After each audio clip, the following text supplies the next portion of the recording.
Season 1 के last episode में racks को कुछ अनोखे नए पावर्स मिलते हैं। अब सीजन 2 में तो बस धमाल होगा। आज हम चैनल एक्टर्स के सीजन 2 एपिसोड 1 को एक्सप्लेन करने वाले हैं, जिस एपिसोड का नाम है रैम्पेज। इस एपिसोड में नोआ के ऊपर थोड़ा फोकस किया गया है। भले ही ये एपिसोड सीजन 2 का फर्स्ट एपिसोड है, पर ये सीजन 1 के लास्ट एपिसोड से ही कंटिन्यू होता है। तो चलिए अब देखते हैं रेक्स अपने नए पावर्स के साथ क्या धमाल मचाता है।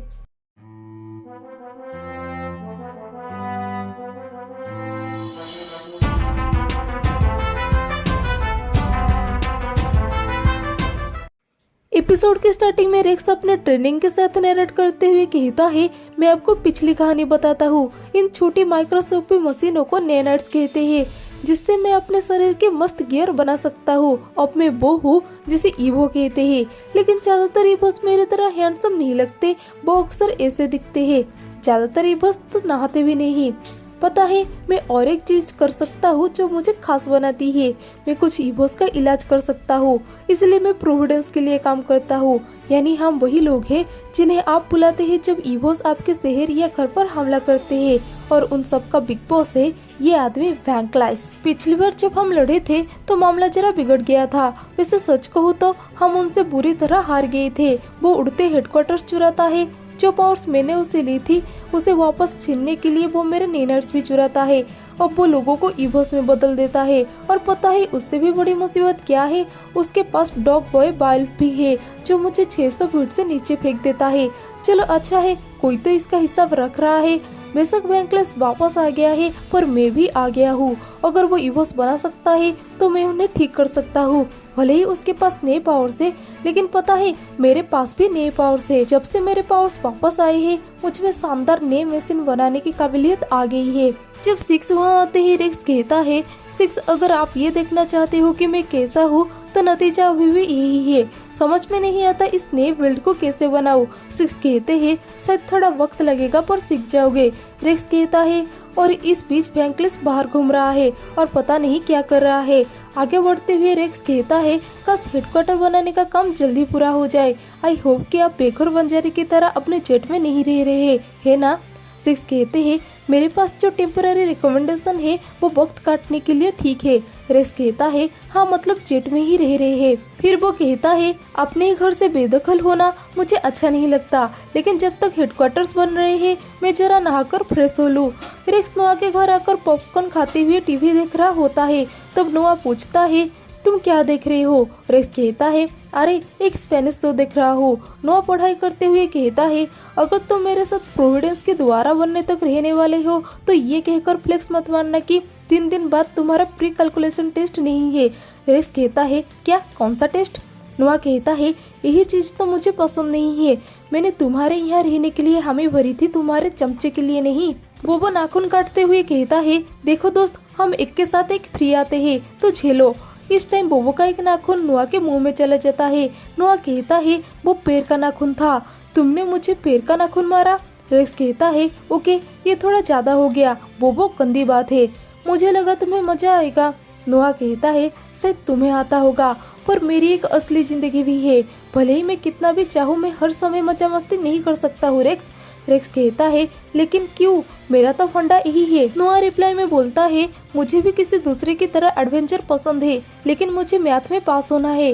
रेक्स फिर कहता है, तुम मैथ में फेल नहीं होने वाले हो। अपने क्लास में ज्यादा नंबर लाने वालों में से तुम चौथे नंबर पे हो। नोआ कहता है, पहले तीसरे पे था। तभी डॉक्टर हॉलिडे रेक्स को कांटेक्ट करती है किसी ईवो से निपटने के लिए। रेक्स निकल पड़ता है। नोआ भी खुद को कंट्रोल नहीं कर पाता है और वो भी रेक्स के साथ चला जाता है। स्पॉट में एक ईवो को एजेंट्स काबू करने का कोशिश कर रहे होते हैं। तभी डॉक्टर हॉलिडे 6 से कहती है, तुम उसे संभाल भी नहीं सकते। 6 से पहले रेक्स उस ईवो के ऊपर अटैक करने लगता है। उस ईवो को मारते हुए वो कहता है, एक ईवो से निपटने के लिए इतने सारे एजेंट्स लाने पड़े डॉक्टर हॉलिडे कहती है, वो ईवो से निपटने के लिए नहीं आए थे। वो सिर्फ प्रोविडेंस हेडक्वार्टर के लिए नया पावर सोर्स ले जा रहा है। जब हम लोग उसे उतारने लगे तो पता नहीं ये चीज कहाँ से आ गई। वो ईवो रेक्स को जकड़ लेता है। रेक्स उस ईवो के बॉडी पे निशान को देखकर समझ जाता है कि ये कैंप वैंकलाइस का है। वो हॉलिडे से कहता है, तुमने वो निशान देखा? वो वैंकलाइस का है। हॉलिडे कहती है, तो तुम्हें क्या लगा मैं उसके सैंपल लेने की कोशिश क्यों कर रही थी? रेक्स कहता है मुझे क्या पता, और वो उस ईवो को हरा देता है। हॉलिडे के सैंपल लेने के बाद वो उस ईवो को वापस इंसान बना देता है। इसके बाद रेक्स कहता है अगर वो डॉग पर काम करता है तो इसका मतलब वेंकलेस यही आया था। नोआ कहता है असल में मेरे ख्याल से वो यही है।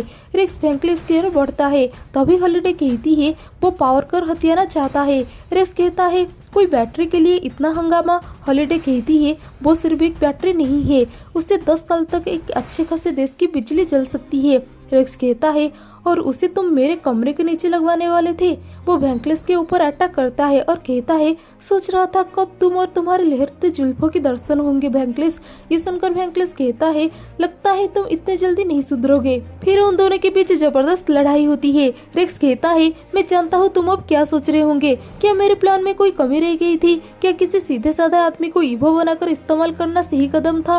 वेंकलेस कहता है मेरे ख्याल से ये तो वक्त ही बताएगा। रेक्स अपने नए पावर को एक्टिवेट करने का कोशिश करता है पर वो ऐसा नहीं कर पाता है। तभी नोआ वेंकलेस को एक लिफ्टिंग व्हीकल से धकेल देता है।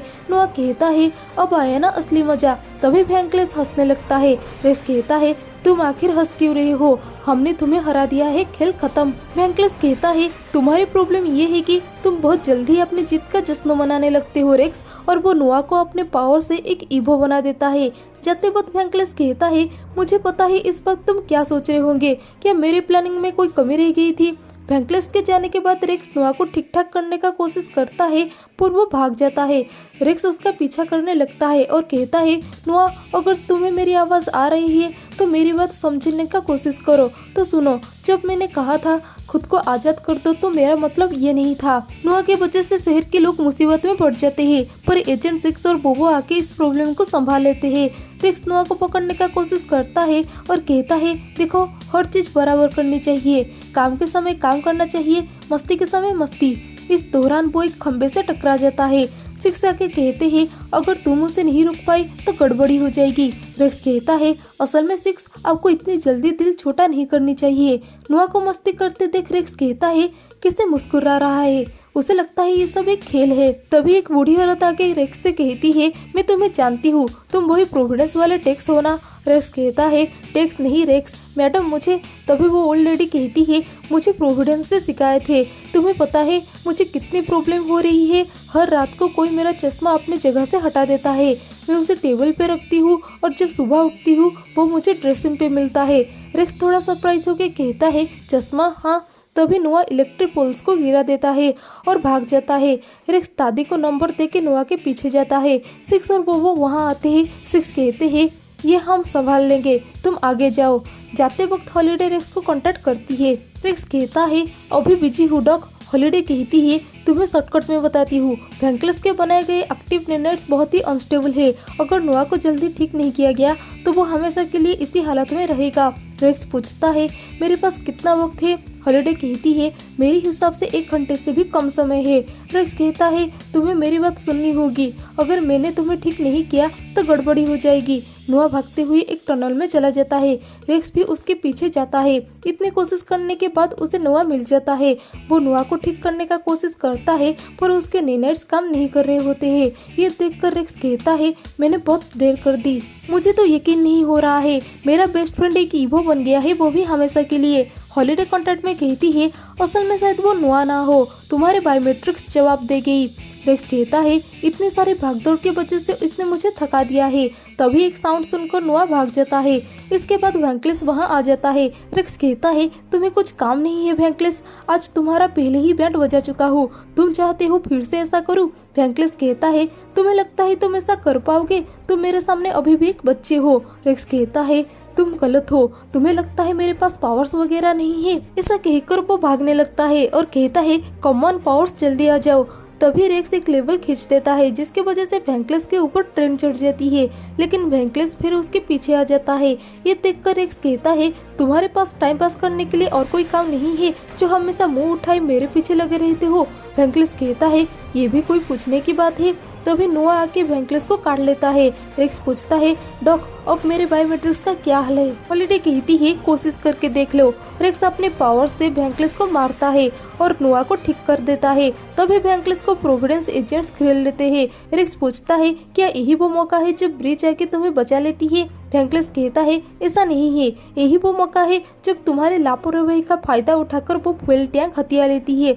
ये जानकर सब हैरान हो जाते हैं और ब्रिज के पोर्टल से वेंकलेस भाग जाता है। नोआ कहता है, ये जानकर बहुत मजा आया है कि मैं एक ईवो बनकर हंगामा मचा रहा था, काश मैं ये देख पाता।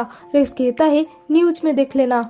रेक्स प्रोविडेंस आकर कहता है, मुझे फर्क नहीं पड़ता अगर ये कंस्ट्रक्शन जोन है, मैं वापस आ रहा हूँ। सिक्स कहते हैं, कोई बात नहीं, लगता है ऐसा सोचने वाले तुम अकेले नहीं हो। तभी सिक्स को उस बूढ़ी औरत की कॉल आती है जो अपने चश्मे के बारे में बात कर रही होती है। ये जानकर रेक्स चुपके से निकल लेता है। सिक्स कहते हैं, मैडम आपको ये नंबर कहाँ से मिला? और ये एपिसोड यहीं पे खत्म हो जाती है। नोआ को तो ईवो बनने में बहुत मजा आया। अगर आप भी रेक्स के यूनिवर्स में होते तो क्या आप एक ईवो बनना चाहते? कमेंट में जरूर बताना। अगर प्रीवियस एपिसोड को मिस कर दिया है तो एंड स्क्रीन के लेफ्ट वाले वीडियो पे क्लिक करके देख लेना।